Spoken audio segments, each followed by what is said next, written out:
Good morning dear students. Saurabh sir की online history class में आप सभी का स्वागत है। आज हम कक्षा 7 में आपका जो लेसन 2 चल रहा है उसमें आगे की ओर देखते हैं। सबसे पहली हेडिंग लिखी है आपकी चोल। तो चोल राजा थे। तो देखिए चोल राजाओं के बारे में क्या लिखा हुआ है। विजयालय शाही चोल वंश का संस्थापक था। कौन? विजयालय शाही चोल वंश का संस्थापक था, जिसने पल्लवों से तंजौर को छीन लिया।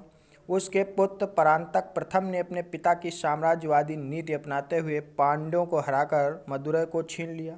उसने मदुरै कोंडवन की उपाधि धारण की। चोल वंश को दक्षिण भारत में सबसे महत्वपूर्ण वंश माना गया। चोल लोग कहाँ थे? दक्षिण भारत में। चोल शक्ति करीब 8वीं शताब्दी ईस्वी में दक्षिण भारत में दृष्टिगोचर होनी शुरू हो गई थी। विजयालय ने तंजौर के साथ, जिसे अपनी राजधानी बनाया, तमिलनाडु में अपना शासन स्थापित किया। राज प्रथम ने शासनकाल में चोल साम्राज्य एक वैभवशाली साम्राज्य था। उसने कल्याणी, पांड्या, चेर और वेगिस के चालुक्यों को हराकर अपने साम्राज्य का विस्तार किया। उसने मैसूर, त्रावणकोर, कुर्ग और श्रीलंका के प्रदेशों को अपने अधिकार में कर लिया। राजराज प्रथम ने एक शक्तिशाली जनसेना तैयार की और समुद्र के बहुत से द्वीप जैसे लक्षद्वीप और मालदीव को अपने नियंत्रण में ले लिया। महाराज प्रथम एक महान निर्माता था। उसने तंजौर का बृहदेश्वर मंदिर बनवाया तथा इस मंदिर की दीवारों पर राजराज प्रथम की प्रमुख विजयों को लिखाया गया। राजराज प्रथम के शासनकाल में व्यापार फला फूला। केरल, महाद्वीप और श्रीलंका के तट अत्यधिक धनी हो गए। कपड़ा, मसाले और कीमती पत्थर पश्चिमी एशिया को निर्यात होते थे। कुछ अरब व्यापारी भी चोल साम्राज्य में निवास करने लगे। सबसे पहला, सबसे महत्वपूर्ण जो राजा था उनका राजेंद्र चोल था। तो राजेंद्र चोल अपने पिता राजराज प्रथम का अधिकारी था और उसने अपने राज्य के विस्तार की नीति को आगे बढ़ाया। उसने श्रीलंका पर पूर्ण विजय प्राप्त की तथा फिर उसने वेंगिस के चालुक्यों को हराया।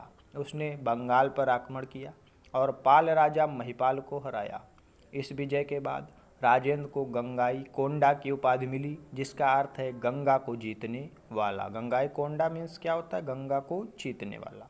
उसने वेस्ट इंडीज पर धावा बोला और जावा, सुमात्रा तथा मलय प्रायद्वीप को जीता। उसने गंगाई कोंडा चोलापुरम नामक नई राजधानी बनाई। राजेंद्र के अधीन व्यापार खूब फला फूला। कई सौ शताब्दियों तक भारतीय व्यापारी दक्षिण पूर्व एशिया के विभिन्न हिस्सों से व्यापार करते रहे और यह व्यापार दक्षिणी चीन तक भी फैला। राजेंद्र प्रथम के उत्तराधिकारी कमज़ोर होते गए। राज्य के विभिन्न हिस्सों में विद्रोह फैला हुआ था और बहुत सारे स्वतंत्र राज्य बन गए थे। 1276 ईस्वी में पांड्य शासक जलवर्मन सुंदर ने आखिरी चोल राजा राजेंद्र द्वितीय को पराजित करके चोल राज्य के बहुत बड़े हिस्से को अपने राज्य में ले लिया। चोलों की राजधानी। चोलों की शासन प्रणाली बहुत सुचारू थी। राज्य सूबों में बटा हुआ था, जिन्हें मंडलम कहते थे। प्रत्येक मंडलम आगे प्रदेशों में बटा हुआ था, जिन्हें वेलेंट्स कहते थे। शासन की सबसे छोटी इकाई गांव थी।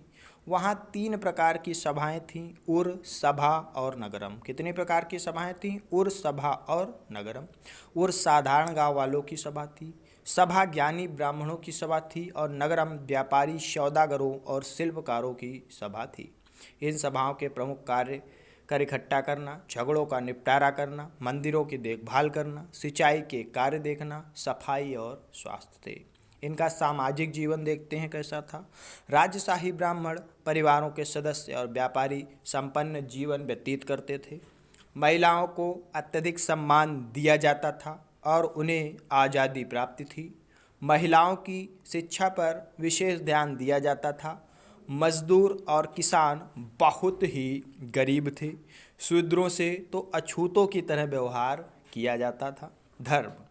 अधिकांश प्रजा हिंदू धर्म की अनुयायी थी, लेकिन बौद्ध धर्म और जैन धर्म भी प्रचलित थे। चोलों के शासनकाल में कई धार्मिक आंदोलन भी शुरू हुए।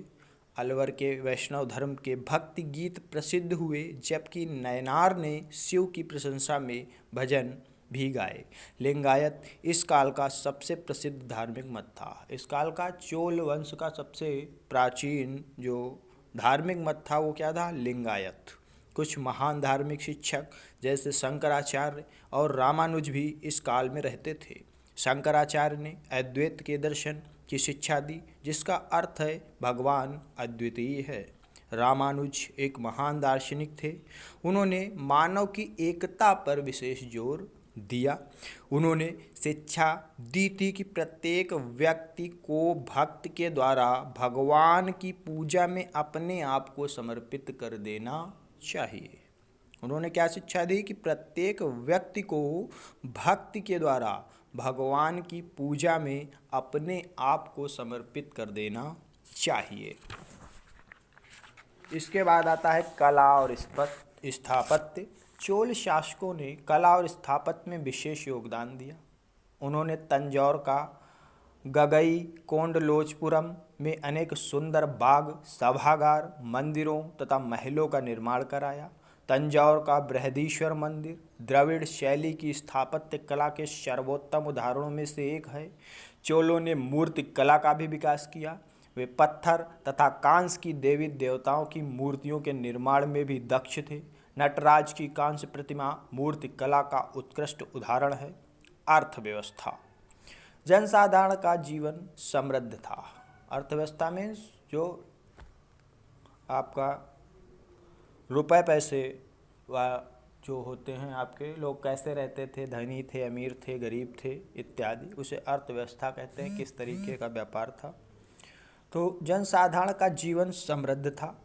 राज्य के सत्ताधारी सदस्य कृषि, कला, शिल्प तथा व्यापार के विकास का विशेष ध्यान रखते थे। भूमि सर्वेक्षण किए जाते थे तथा भूमि की गुणवत्ता के आधार पर भू राजस्व निर्धारित किया जाता था। सड़कों तथा संचार के साधनों का उत्तम प्रबंध था।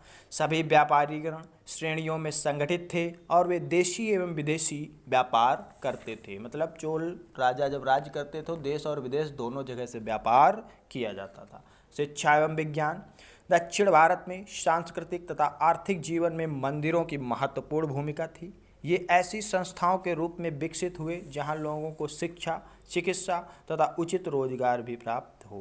प्रत्येक मंदिर से संबंधित एक मठ होता था, जहां विद्यार्थियों को मुफ्त शिक्षा, भोजन, वस्त्र तथा आवासीय सुविधाएं प्रदान की जाती थी।